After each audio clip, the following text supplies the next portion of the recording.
Thank you very much for coming for the meeting. As you know, we are undertaking system-wide peer NED reviews. We've spoken to a number of colleagues to get a picture of how you performed, and thus far I must say we have some concerns. Oh, you do? Yes, I do. What? Sorry, I'm a bit confused. What are these concerns? Because I thought my performance has been more than satisfactory. Ah, yes. Well, if that's your view, perhaps I'd better be quite direct then. I understand on your first day that you gave a colleague of yours quite a dressing down. On your first day? No, hold on. Wait, there's an explanation. Let me explain. So I walked into the room, the boardroom, and only to be told that they weren't ready for tea. I then realised that they thought I was the tea lady. I then explained that I wasn't a tea lady, that I was there as their colleague, as a NED, and I since found out that it was the chair that made that assumption. And she didn't even have the decency to apologise. She mumbled something about it being an easy mistake to make. And I think she only said that because, you know, Excuse me, let me just stop you right there. I have another example. I understand you brought the CEO to tears when you inquired about the gender pay gap and further granularity in relation to an ethnicity. The clue is in the name. It was about gender, not ethnicity. And no wonder she took it so personally, you know, and she was brought to tears. I mean, there was no need to reference anything other than what was being discussed, gender. I know everybody knows the data is what it is. To keep on questioning the lack of improvement demonstrates lack of judgment and, quite frankly, insensitivity. Insensitivity, lack of, listen, all I asked was, what are the plans to improve? That's it. See, again, here we go. What possessed you to ask such a pointed question openly at board? You know, we don't talk about those things in the public section.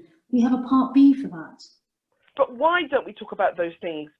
Why? We've got the worst figures in the country. In the country, we wouldn't allow anything else to have such a disparity, but yet we allow this to carry on. I just thought it was ridiculous that there they were congratulating themselves that they had appointed for the first time in 10 years an ethnic minority to band 8A. And I just wanted to point out to them. Please, can I just stop you there, please? Did Mr. Singh or Miss Aditola concur with your observations? What's Ravinder and Bola got to do with it? I thought this was my review. Well, sorry, it just in answer to the question that was asked, they were silent, as I've understood it, because they are experienced in matters of race, and that should have been your cue. What? In fact, looking through the review, it appears that you failed your unconscious bias training. What? Unbelievable. Do you know how much we paid Marmaduke, Humphreys and Windsor for that training? They spent hours getting here from Buxton.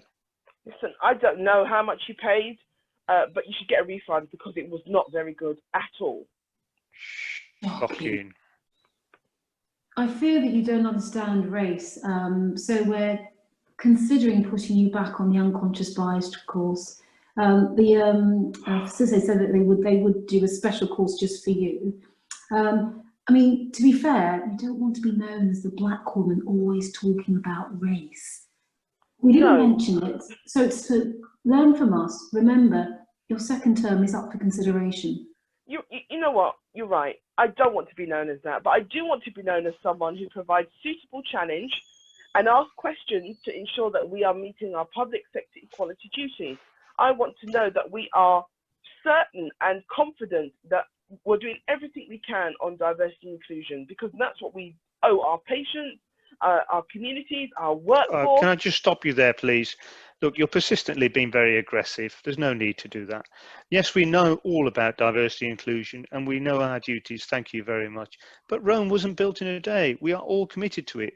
And we're doing what we can. I mean, your trust was given outstanding rating by the CQC, wasn't it? Yes, but everyone knows. Well, there you are then. There you are. They must be doing something right for D&I. It's just that you can't see it. This is utter nonsense. look, it's clear that you're passionate and your record as chair of the charitable foundations is second to none. I know there's only 2 meetings a year and we're going to get more people to go along to that meeting, but you really need to understand and rein in the race bit. You know, you need to build up trust. You're not bringing people with you, and it's an important agenda that we are all committed to. Rein in the race bit. So let me get this straight. You are committed to the agenda, yeah, but you just don't want me to talk about it. Is that right? Yes, exactly. Well, not quite the way that you talk about it, perhaps. I mean, people don't like to feel uncomfortable and asked awkward questions. It's too exposing. Take, for example, recruitment. Why don't we focus on that? Look how well we're doing on gender, pay gap, board representation. Yes, but that's white women only. What about women from other ethnic groups? Okay. Well, what about the grievance figures? They've improved enormously. When I looked at these statistics, I believe that they are now 10 to 1, I think. I think you're misreading what the data is telling us. It's telling us that in terms of grievances, 10 people that have a grievance taken out against them are from a BAME background, whereas only 1. So for every 10, there's only 1 white person. So you know what? There's no satisfying you, is there, really? Even when black people outnumber white people on something, you're still angry. I am not angry, okay? I'm frustrated because I think we need to do better on this. And I think I'm there to ask those difficult questions. And for the salary we're paying CEOs and board members, they should be able to answer these difficult questions. Yes, I know that. We're all committed to it, you know, and you've got to understand it will take time. It's not going to happen overnight. You know, we've been doing this for many terms. And if you want to get another term, you need to understand how it's going to take time. Yeah. Yeah. No, it's not. And you know, it's really important that there's some alignment of the way you approach these matters with how we're approaching things within the system.